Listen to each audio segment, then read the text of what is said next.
Hello, friends, and welcome to Adventures in Pixie Land. My name is Amy. I'm an ordained minister, and we are in Bible study. We are in the NIV, and then we are in Deuteronomy, chapter 26. First fruits and tithes.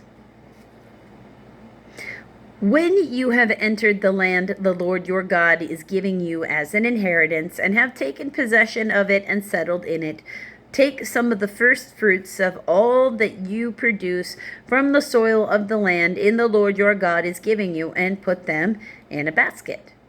Then go to the place the Lord your God will choose as a dwelling for his name, and say to the priest in office at the time, I declare today the Lord your God.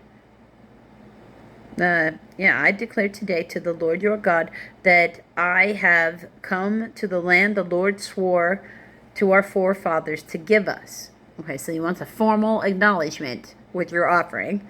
The priest shall take the basket from your hands and set it down in front of the altar of the Lord your God. Then you shall declare before the Lord your God, my father was a wandering Armenian, Aramean, just so in case you don't know that, Armenian. And he went down into Egypt with a few people and lived there and became a great nation, powerful and numerous. But the Egyptians mistreated us and made us suffer, putting us to hard labor. Then we cried out to the Lord, the God of our fathers.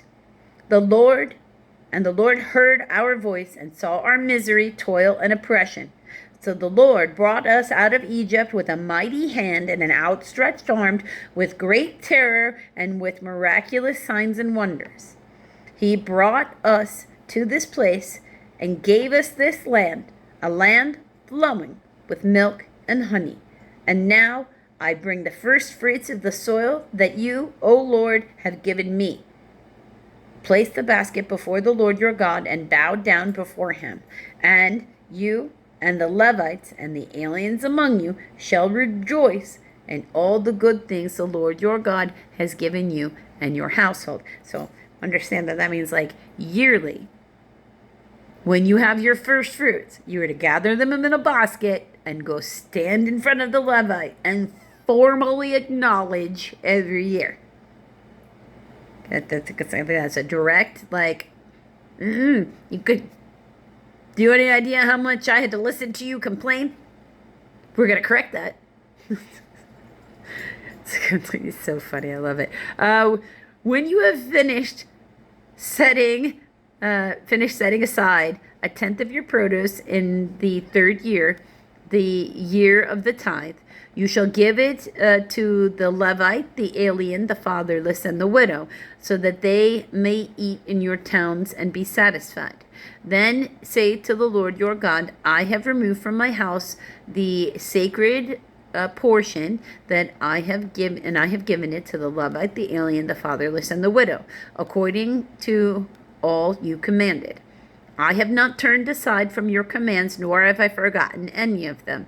I have not eaten anything of the sacred portion while I was in mourning, nor have I removed any of it while I was unclean, nor have I offered it to any to the dead.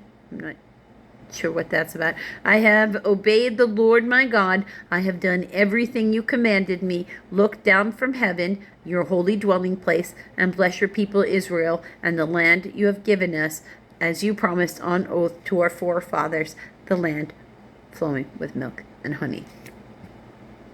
Follow the commands of the Lord. The Lord your God commands you this day The Lord your God commands you this day to follow these decrees and laws carefully. Observe them with all your heart and with all your soul. You have declared this day that the Lord is your God, and that you will walk in his ways, and that you will keep his decrees, commands, and laws, and that you will obey him.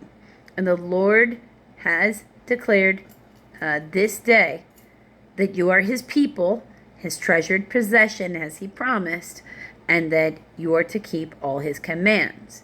He has declared that he will set you in praise, fame, and honor high above all the nations he has made, and that you will be a people holy to the Lord your God as he promised.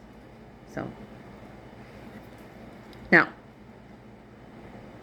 I'll also remind you that, one of the overarching narratives of the Old Testament as we go through these things is that Jesus followed all of them perfectly, and he was the Messiah, and they still killed him because they left no opening for the Messiah to tell them that he was the Messiah at all. So, it's not one version or another. That is one of the lessons that is in the Old Testament as you go through and read it. Until the next video, friends.